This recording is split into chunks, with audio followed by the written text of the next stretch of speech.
TV का चर्चित show कथा अनकही में अब तक बताया गया कि आरव तेजी को एक कमरे में बेहोश पाता है। वो उसे जगाने की कोशिश करता है। कथा ने उसे सिखाया कि इसका इलाज कैसे किया जाए। उसने उस पर एक्यूप्रेशर किया। आरव कियारा को कथा को बुलाने के लिए भेजता है।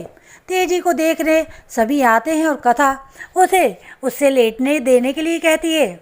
आरव वियान को बताता है कि वो अब ठीक है। कथा पूछती है कि क्या उसने एक्यूप्रेशर किया है। उसे अपने बेटे पर गर्व है। अपनी दादी को बचाने की जिम्मेदारी आरव की थी। आरव तेजी की मालिश करता चाहता है। वो चिंता न करने के लिए उसे कहते हुए उसका हाथ पकड़ लेती है। माया को याद आता है कि रीत ने बताया था कि कथा ने आरव के लिए पैसों का इंतज़ाम किया था। वे एक कमरे में आते हैं। रीत माया को बताती है कि आरव को कैंसर है और उसकी ज़िंदगी भर की 1 करोड़ की व्यवस्था करने के लिए पर्याप्त नहीं होगी। कथा ने मिस्टर ग्रेवाल से मदद मांगी लेकिन उन्होंने इनकार कर दिया। रीत चाहती है कि माया ये पता लगाए कि वो आरव के इलाज के लिए 1 करोड़ का इंतज़ाम कैसे कर पाई। माया सोचती है कि उसने किसी एनजीओ से मदद ली होगी।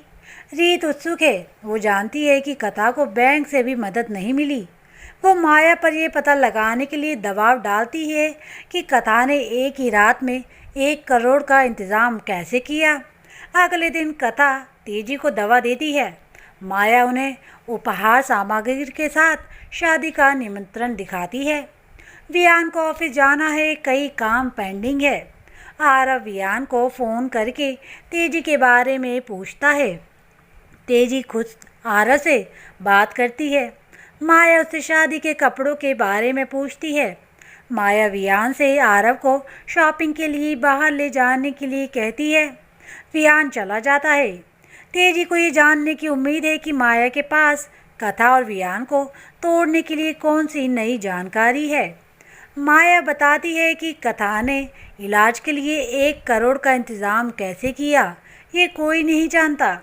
तेजी याद करती है कि कथा ने उसके एनजीओ का चेहरा बनने से भी इनकार कर दिया था।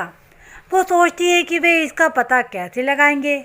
माया सोचती है कि एक व्यक्ति को पता हो सकता है, वो है एहसान। माया और तेजी एहसान से मिलती हैं। माया उनकी प्रेम कहानी के बारे में जानना चाहती है और ये कैसे शुरू हुई। एहसान बताता है कि वे कथा की प्रस्तुति से प्रभावित हुए, हालांकि उन्हें इसके लिए देर हो गई थी। बाद में उन्होंने अमिताभ मेहरा को काम दिया जो वियान की ब्लैक लिस्ट में थी। इससे वियान नाराज़ हो गए। कथा पीछे नहीं हटी। बाद में वियान को उसके इरादे का एहसास हुआ और उसने उसे एक स्थायी कर्मचारी बनाकर लिखित माफ़ी मांगी और धन्यवाद दिया। अनिरुद्ध ने कथा को रिश्वत देने की कोशिश की लेकिन उसने इनकार कर दिया। माया पूछती है कि जब वो अर्थकॉन में शामिल हुई थी तो क्या आरव कैंसर का मरीज था। माया को अभी भी नहीं पता कि उसने पैसों का इंतज़ाम कैसे किया। कथा ऑफिस में वियान के पास कुछ डिज़ाइन दिखाने के लिए आती है। वियान उसे कमर से पकड़ लेता है। कथा उसे अपने कॉन्फिडेंट को देख संभाल उठाती है। वहीं वियान इस गपशप को ज़रूरी ठहरा देता है। वियान कथा के हाथों को चूमता है। उधर वियान अपनी शादी की बात करता है। कथा पूछती है कि अगर वो नहीं आएगी तो क्या होगा।